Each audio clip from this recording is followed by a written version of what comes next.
Praise the Lord. ஆண்டவர் இரட்சகருமாகிய இயேசு கிறிஸ்துவின் நாமத்தில் உங்களை வாழ்த்துகிறேன். எப்படி இருக்கிறீங்க? சந்தோஷமா இருக்கிறீங்களா? இந்த ஆறுதலின் சத்தம் ஊழியம் உங்களுக்கு பிரயோஜனமா இருக்குதா?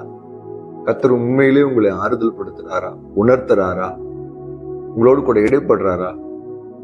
எங்களுக்கு அதை தெரியப்படுத்துங்களேன். கர்த்தருடைய நாமத்தை நாங்களும் உங்களோடு கூட சேர்ந்து மகிமைப்படுத்துவதற்கு அது உதவியா இருக்கும். பிரியமானவர்களே, இன்றைக்கு கூட ஒரு கர்த்தருடைய வார்த்தை நாம் தியானிக்க போகிறோம்.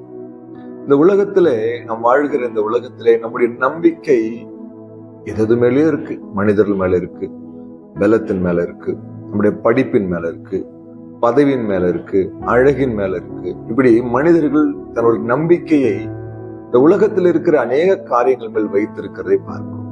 ஆனால் இங்க ஒரு தேவ மனிதன் தன்னுடைய நம்பிக்கை எதன் மேல வைத்திருக்கிறார்? 130 சங்கீதம் 5 வசனத்தை வாசிக்க போகிறோம். கர்த்தருக்கு காத்திருக்கிறேன், என் ஆத்துமா காத்திருக்கிறது, அவருடைய வார்த்தையை நம்பியிருக்கிறேன். கர்த்தருடைய வார்த்தையை நம்பி இருக்கிறேன். நான் காத்திருக்கிறேன். எனக்கு ஒரு அற்புதம் தேவை, எனக்கு ஒரு மாற்றம் தேவை, எனக்கு ஒரு விடுதலை தேவை, எனக்கு ஒரு அற்புதம் ஏதோ ஒன்று எனக்கு தேவைங்க. நான் காத்திருக்கிறேன். அந்த காத்திருக்கிற அந்த நேரத்துல என்னுடைய நம்பிக்கை எதன் மேல இருக்குதுன்னா, எனக்கென்று கர்த்தர் கொடுத்திருக்கிற அவருடைய வார்த்தைகள் மேல, அவருடைய வாக்கு தத்தங்கள் மேல என் நம்பிக்கை இருக்கிறது. அந்த வார்த்தையை நம்பி இருக்கிறேன். வார்த்தை கேட்கிற நண்பு சகோதரிய சகோதரியே, உங்களுக்கும் எனக்கும் அந்த நம்பிக்கை இருக்கணும் இல்லையா?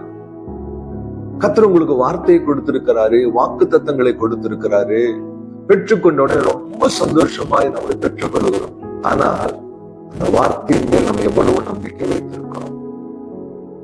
75 வயதிலே ஆபிரகாமை கர்த்தர் அழைத்து வானத்தை அண்ணாந்து பார்ப்பா, அந்த நட்சத்திரங்களை போல உன் சந்ததியை பெருக பண்ணுவேன், கடற்கரை மணலை போல உன் சந்ததியை பெருக பண்ணுவேன் வாக்குத்தத்தம் கொடுத்தார்.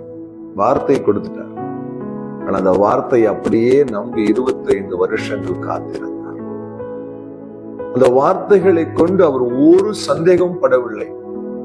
ரோமர் 4 அதிகாரம் 18 வசனத்திலிருந்து வாசிக்கும் பொழுது அந்த வார்த்தை குறித்து அவர் சந்தேகப்படவில்லை, அவிசுவாசப்படவில்லை.